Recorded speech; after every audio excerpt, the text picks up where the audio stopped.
film begins with a clear postmodern irony. Paul rummages through a pile of junk, scavenging for something useful. A man runs down an alley as alarm sirens blare in the background. Military patrols are visible, and gunshots are heard.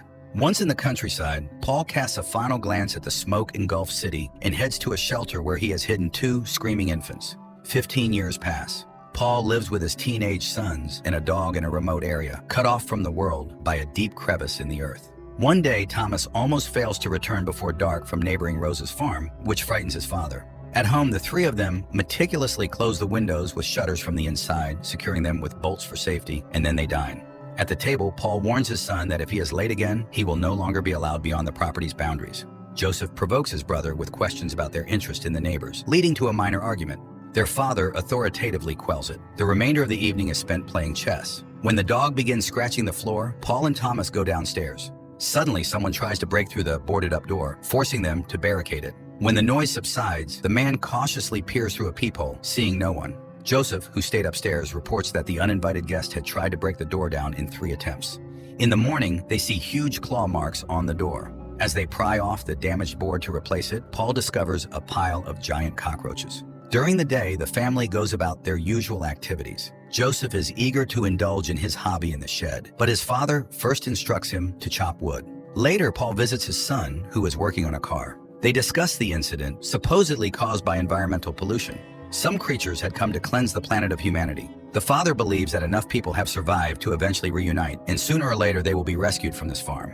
When Paul helps start the engine based on experience, they, taking Thomas with them, set off on a trip. Afterward, Thomas wants to run to Rose's farm, but his father first instructs him to gather supplies using the car, and the visit can wait until tomorrow. On the way, Thomas accuses Joseph of needing supervision. The brothers argue, agreeing eventually to split up and meet at sunset.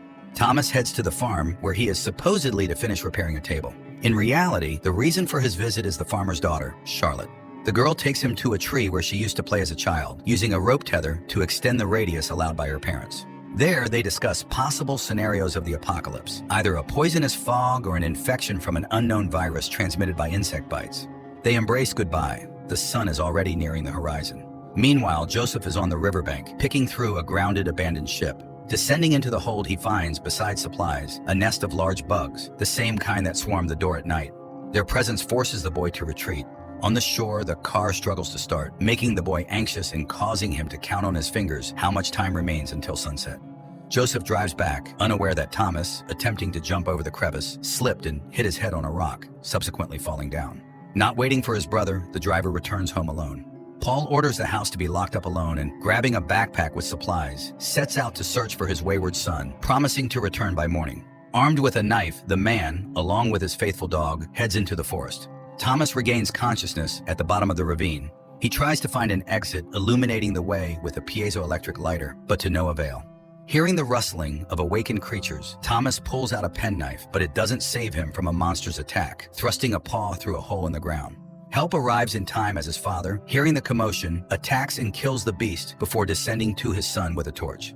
Making sure that the offspring is not seriously injured, the man decides to stay in the cave until dawn, blocking the passage with stones to prevent creatures from getting through. At home, Joseph dozes off in a chair, not noticing that the viewing window had opened from the outside.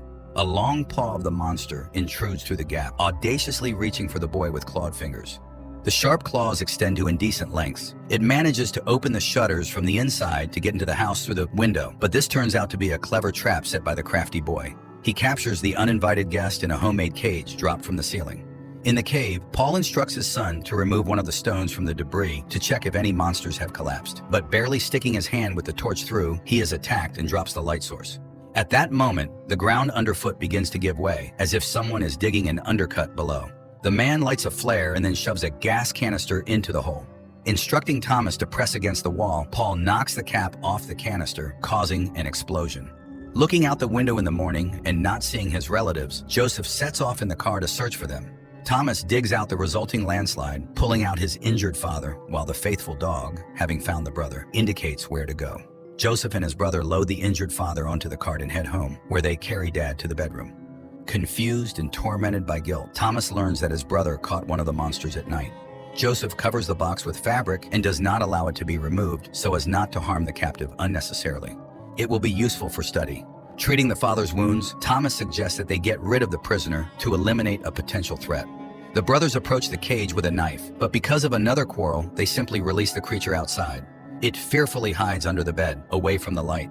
When the monster emerges, the dog that ran into the room attacks it, provoking a counterattack. Joseph presses the weakened creature to the floor with a mop, and Thomas, grabbing an axe, chops off its head. Practical Thomas wonders if the monster can be consumed as food. Joseph performs an autopsy to understand how the creature is structured. His brother distracts him from his work in the liver. He suggests transporting their father to Rose's company, where there are adults and medicines. Joseph doubts that strangers will want to help them, but Thomas insists. Loading their father into the truck bed, the brothers head to the neighbors. Charlotte's parents immediately turn them away. They don't have enough supplies to waste on strangers. Mrs. Rose allows Thomas to stay with them, but his brother and father must return to their own home. Disappointed, Joseph walks to the car. When Thomas runs after him, he accuses him of negligence, which is killing their father.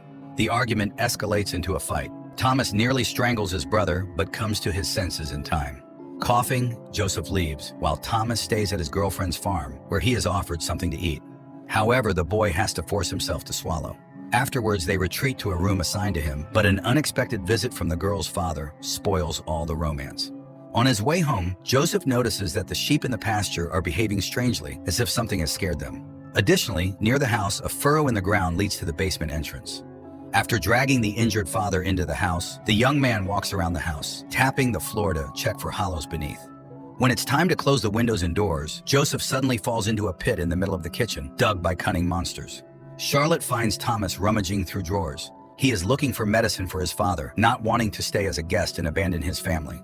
Although there is little time until sunset, he convinces his girlfriend to share the medications, which she reluctantly does, unaware that one of the workers is eavesdropping on their conversation. Having obtained the pills, Thomas runs home, but a watchman with a shotgun ambushes him on the road. The farm workers tie up Thomas, accusing him of theft. The man who caught him threatens with the shotgun, threatening to shoot his leg, but suddenly falls into the ground in a fresh pit. A monster jumps out of the hole following him. Hearing the noise, Charlotte's father wants to check what is happening, but monsters have already invaded the home. Surprised by the sudden attack, the man drops a candle, which ignites a fire. The mother runs to warn her daughter, but a monster catches up with her, knocks her to the floor, and subjects her to a biological infection, possibly for reproduction. Frightened, Charlotte steps out of the room into the hallway, where she sees a bloody trail on the floor. It leads to a monster, frozen in a strange pose, still alive, but seemingly disemboweled. In the barn, Thomas asks the workers to untie him while they are dragged off one by attacking creatures. Abandoning the captive, the men run outside, but there rolls in a fresh batch of monsters. The youth manages to break a wooden bar to which he was tied, but a monster already snaps its hungry jaws in front of him. Suddenly, its head explodes into pieces. To the side appears Charlotte with a shotgun. Grabbing the medicine, the teenagers run out into the night, illuminated by flashes of fire from the burning house. Joseph carefully seals the hole in the floor with furniture and household items when he hears a knock on the door. Hammer in hand, he goes to check. Suddenly, the peephole opens, and outside, Thomas's hand gropes for the latch. The brother and his girlfriend climb into the house through the window, recounting what happened. The brothers awkwardly reconcile as Paul comes to. Joseph informs him of the events, asking what they should do now. Logically, the father advises them to fight back. Following his guidance, the teenagers, under Joseph's leadership, head to the barn. From there, they transport canisters of gasoline into the house and store them in the refrigerator. While Joseph prepares a trap, spreading gasoline around and making a detonator from a smoldering cigarette, Thomas and Charlotte barricade the kitchen to prevent the monsters that have emerged from the pit from immediately scattering throughout the house. Soon, the creatures begin their assault, shaking the debris over the hole in the floor. Thomas, with a knife, and Charlotte, with a shotgun, wait for the monsters near the kitchen door. When the first one climbs through the boarded-up door, the boy stabs it, and the girl blows the head off the second one. Then they run upstairs where Joseph is putting the final touches on the trap. Paul, having recovered, comes out of the bedroom and, taking the shotgun from the girl, shoots to create a hole down to the first floor. Then the man stands in the doorway, silently strikes the guest with a bat. When one critter breaks through, the brothers beat it down with makeshift materials. Dad almost sheds a proud tear. The teenagers head to the bedroom, where a shelter has been made out of the refrigerator. Paul locks the door from the outside to delay the creatures. The monsters break down the door and burst into the room, but then the fire reaches the gasoline, and an explosive reaction follows. The teenagers wait it out inside the freezer, which eventually tips over. Emerging outside, they try to find their father among the ruins. Suddenly, a burning hand breaks through the debris.